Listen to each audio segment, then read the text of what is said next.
on number 1, the first thing that we do is simplify both sides of the equation. So we're going to take -2 and distribute that to everything within the parentheses. So we get -2x, and then -2 times 1 is a -2. And over on the right side, we're going to distribute the 3.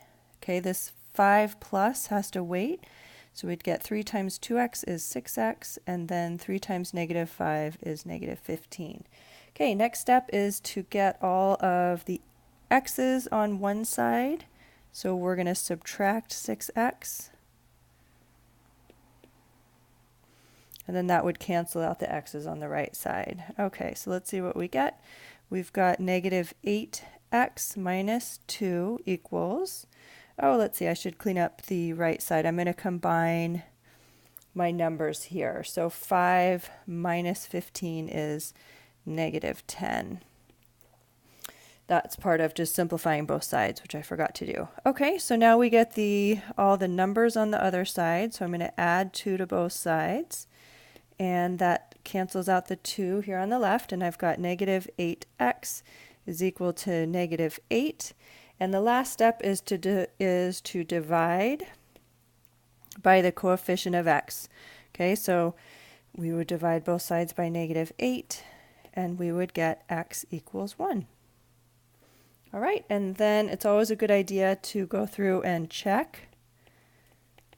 All right, so we're going to put the value of 1 in for x. So we get -2 times 1 plus 1, which is 2.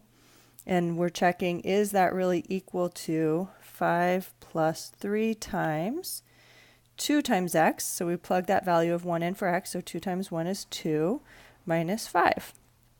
And then we just work out both sides. -2 times 2 is -4. And then we'd get 5 plus 3 times 2 minus 5 is -3. All right, so we've got 3 times -3 is -9, and then that does give us -4 equals -4. So my check works, and I know that I'm right. Okay, let's look at the next one. Here, what we're looking to do is figure out what numbers multiply to the -20. So what multiplies to -20 and adds up to that +10, positive 8. So to the +8. Okay, so we're looking, what are the factors of -20 that would also add up to -8? And we could, let's see, what multiplies -20? We could do like 20 times -1, 4 times -5, but the ones that work here would be, let's see, we need a -10 and 2, right? So we'd get +10 times a -2. That does multiply to -20, and it adds up to 8, okay? And so here, really, that's your, there's your factors.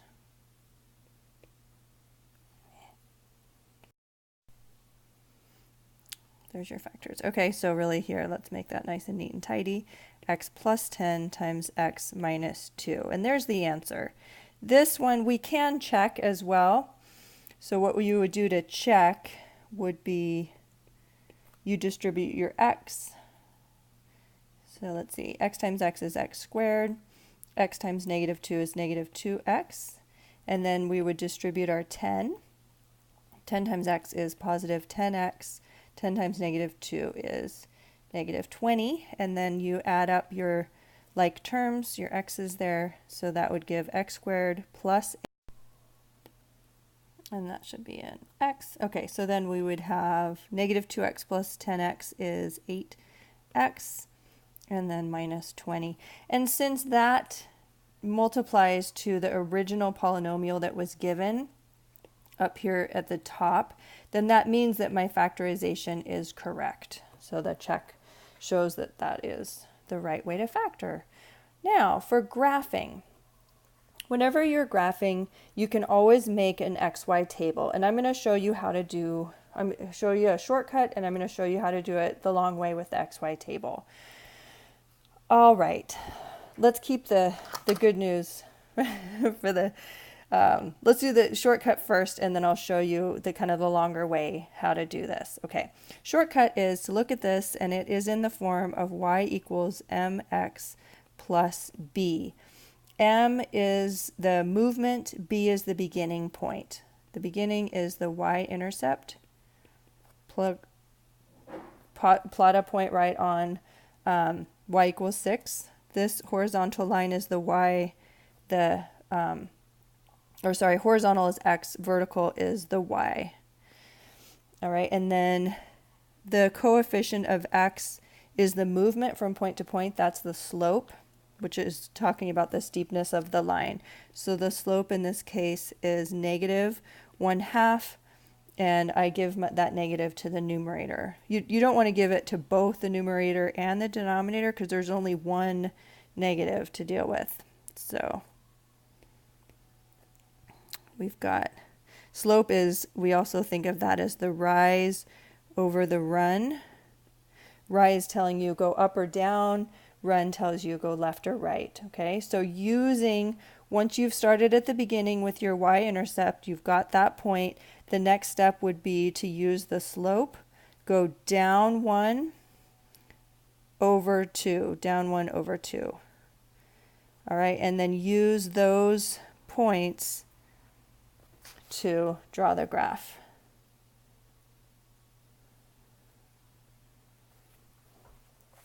Okay. But I also do want you to remember that you can always make an XY table for yourself. And it's a different process, but it would end up with the same exact graph. You choose whatever values you want for x, and then you plug them into your equation. So -1/2 times x, I'm using that value of 0 that I just decided. I get to choose. I choose any x values I want, and usually you should do at least 3, and then you actually have to work out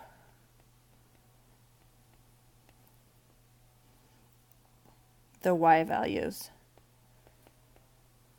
using the equation. Okay, so that would be -1/2 times 0, that's just 0 plus 6. So I worked out that the y value would be 6. And then that is an ordered pair. There's my ordered pair. The x's tell you, that's my x is the horizontal. The y tells you how many units to go up. So it's different. Plotting an ordered pair is different than using the slope, and it can confuse students because the slope is the change in y's divided by the change in x. So it's confusing because first you're thinking right, go up or down and then over. With plotting an ordered pair, you're doing the x comes first. So you go over from the origin over 0 and then up 6 units. So it's similar, but it's just different enough that it can be confusing. Okay, so here you would make 3 ordered pairs. So let me just go through and show that process. It's -1/2 times x. The x I chose was 2, and then copy the rest of the equation. Half of 2 is 1, and that would be negative, plus -1 plus 6 would be 5. And that's an ordered pair. Ordered pairs say go from the origin over 2 units in the x value in the x direction, up 5 units in the y direction. And notice that these are the same exact points. These ordered pairs end up exactly the same as what we came up with using the shortcut. Okay, so different methods, same result, same end graph, but it's just a different way of doing it. Okay. All right, so you do need to be able to do both. This XY table is going to help us when we come up with some really hard, complicated graphs where there aren't the same shortcut. Okay, so this shortcut works for anything in the form of y equals mx plus b. Great. All right, next problem, number 4. We're going to distribute our x, and then we're going to distribute our 3. All right, here we go. X times 2x would be, let's do that in black, 2x cubed. X times negative x is negative x squared. X times 1 is positive x. And you can think of those as ones, negative 1x squared plus 1x if you like. Okay, next is we distribute our x, or sorry, our 3. So 3 times 2x squared would be 6x squared.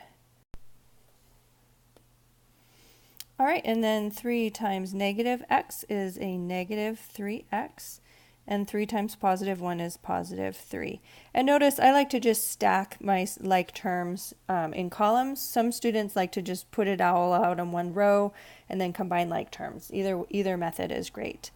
Okay, now the last step is just add up everything I've got. Add up all the like terms. So 2x cubed, no other cubes to work with. My x squared terms would give me positive 5x squared. And here I've got negative 3x plus 1x would be negative 2x and then plus 3. And that's done. Done and done. Okay, 2x cubed plus 5x squared minus 2x plus 3. Excellent. Okay, and last but not least, let's simplify this expression. Okay, first step is I'm going to apply that squaring to everything inside the parentheses. So 2 would get squared, and x cubed would also get squared. And I'll go ahead and just copy down the denominator. All right, so we'd get 4x to the 6th all over 3x to the negative 1. And let's see, y. Okay, let's look at that. X cubed quantity squared. Squaring means take whatever in the parentheses times itself twice. And what's in the parentheses is x cubed, which is x times x times x. Okay, so how many x's do I have? Altogether is 6. And that's what you would get if you multiplied your exponents. And that is called the power rule of exponents.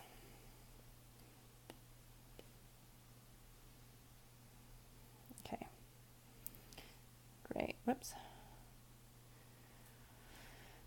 Okay, next, let's look at this x to the negative 1 down in the denominator. What ends up happening is that that's going to move up to the numerator and become positive. So we would get 4x to the 7th over 3, but let's figure out why does that work? Why do we get to just do that? Okay, so right here, what is going on there? All right, so if I have 1 over x to the negative 1, that a negative exponent, what a negative exponent means, negative exponent means take the reciprocal to the positive power. Okay, so I would get the reciprocal of x is 1 over x, and that would be to the positive power. Okay, so now a fraction, I see that fraction, that's just fractions, that's always a division problem, okay? So that is 1 divided by 1 over x. This little 1 power is, 1 to the 1 is just 1, x to the 1 is just x. Okay, now with fractions, a division of fractions can be rewritten as multiply times the reciprocal of the second fraction. Okay, and then when we're multiplying, you give your number a denominator of 1, multiply straight across. So I would get x over 1. Look at where my x is. It's up in the numerator. X is the same as x to the 1. So it started down negative in the denominator and it ended up positive in the numerator. Okay, so that's kind of the little shortcut. But why does it work? Because of the definition of a negative exponent. Negative exponent means take the reciprocal to the positive power. Great, and that is done.